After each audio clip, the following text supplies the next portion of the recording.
She ruled like no woman before her, and lived like no queen dared to. She wore men's clothes, refused every marriage, proposal, and sometimes slept in a coffin just to remind herself that death comes for kings, too. This is the haunting, brilliant life of Queen Christina of Sweden. If you're drawn to royal stories that history tried to bury, don't forget to hit subscribe. In 626, a royal cry echoed through Stockholm, but the newborn wasn't what they expected. She was covered in hair, cried like a warrior, and kicked like a boy. Her father, King Gustavus Adolphus, reportedly shouted, "It's a boy," before being quietly corrected, but he didn't change his plans. Whether boy or girl, this child would rule. Christina was raised to sit on a throne, not as a bride, but as a sovereign. She was handed maps, military reports, and philosophy books before she could even pronounce half the words that the kingdom didn't know it yet. But Sweden had just welcomed its most unusual monarch from the moment she could walk. Christina's world looked nothing like a princess's. She wore breeches instead of gowns, studied Latin, astronomy, and politics, and debated with old men twice her age. Her tutors reported she had the mind of a scholar and the will of a soldier. She didn't play with dolls. She memorized the lives of Roman emperors. And when the court tried to soften her behavior, Christina pushed back. She didn't want to become Sweden's queen. She wanted to become its ruler. On her own terms. By the time she was a teenager, Christina had already gained a strange nickname at court, the girl who walked like a man. She moved with confidence, dressed in doublets and boots, and refused to wear the jewels offered by her ladies-in-waiting. Even her speech was sharp, filled with dry wit and Latin references behind palace doors. Courtiers gossiped. Was she confused, rebellious, dangerous? But Christina wasn't trying to be anyone else. She was simply building a new kind of monarch, one who refused to be boxed by gender, tradition, or feared it as she came of age. Pressure from the Swedish court intensified. You must marry. You must produce an heir. You must secure the dynasty. But Christina rejected every suitor with startling bluntness. She called marriage a cage, and once declared, "I have no desire to be commanded by a husband." Europe's princesses were baffled. Some whispered she was unnatural. Others claimed she was in love with her handmaid. But Christina silenced them all with one line: "I was born free, and I will die free." And with that, she shattered the first expectation placed on every royal woman, that Christina's curiosity had no limit. While other monarchs planned wars, she planned debates. She turned her court into a sanctuary for scientists, poets, and philosophers. She even invited René Descartes, the father of modern philosophy, to Sweden to teach her personally. But her hunger for knowledge wasn't just academic.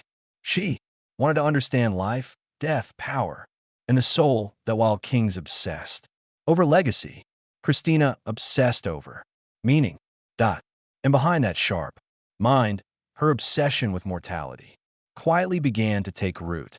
Deep inside her palace, Christina kept something few dared to see: a wooden coffin. It wasn't meant for burial. She used it while alive. Sometimes at night, she would lie inside it in silence. No guards, no servants, just her, the darkness, and the echo of mortality. For Christina, the coffin wasn't morbid. It was clarity, a reminder that kings, queens, and empires all in the same way. That this was how she stayed grounded while others wore crowns.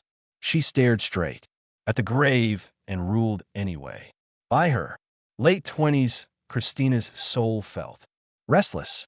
The crown that once symbolized power now felt like a chain. She skipped council meetings, refused to sign certain laws, and began vanishing from court for days. Whispers of madness began to swirl, but Christina was never mad. She was exhausted. She once wrote, "In a letter, I was born to think, not to reign." Her enemies believed she was weakening, but in truth she was preparing for something no queen in Europe had dared before. She was about to walk away from the throne by choice. In 1654, Queen Christina gathered her court and stunned them with one quiet act before nobles, bishops, and generals. She stood tall, then calmly removed her crown. No tears, no ceremony, just a single sentence. "I will no longer be your queen." She handed the throne to her cousin and walked away, not into exile, but into freedom. She wore simple clothes, declined royal protection, and left Sweden behind for the first time in her life. Christina wasn't anyone's ruler, daughter, or property. She was just herself. After abdicating, Christina traveled through Europe under a cloud of curiosity and suspicion. She often dressed in full men's attire, boots, sword, cloak, and introduced herself with titles like Count Donna or simply as a philosopher. Wherever she went, whispers followed. Was she mad? Was she escaping something? Was she dangerous? But Christina was on a secret mission, not to gain power, but to change her soul. She wasn't just leaving the crown behind. She was preparing to leave behind her country, her name, even her religion. Sweden was a Protestant stronghold, strict, devout, and proud of it. But as Christina wandered Europe, she found herself drawn to something forbidden. Catholicism, its rituals, philosophy, and art stirred her imagination in ways Lutheranism never had. Quietly, she began studying Catholic doctrine, meeting with priests in secret. In 1655, she entered Rome, removed her disguise, and announced her conversion. It was a political earthquake. She had not just abandoned her throne, she had abandoned her country's faith. But to Christina, it wasn't betrayal, it was rebirth. Rome didn't know what to do with her. She had no husband, no crown, and no rules. But she had charisma, and people followed. Christina created a new kind of court, one filled with poets, astronomers, sculptors, and radicals. Her salons were legendary. She spoke 6 languages, debated cardinals, and once even insulted the Pope to his face, and he still admired her as she had no kingdom. But her mind ruled every room. For the first time in history, Europe had a queen whose power came from presence, not politics. Even without a crown, Christina remained unpredictable. She secretly involved herself in political plots, offered protection to artists, facing religious charges, and stood by philosophers banned by the church. Her personal life invited constant speculation. She never married, never had children, and kept intense emotional bonds with certain women that the Vatican watched her closely. But they couldn't silence her. She was too clever, too connected, too respected too.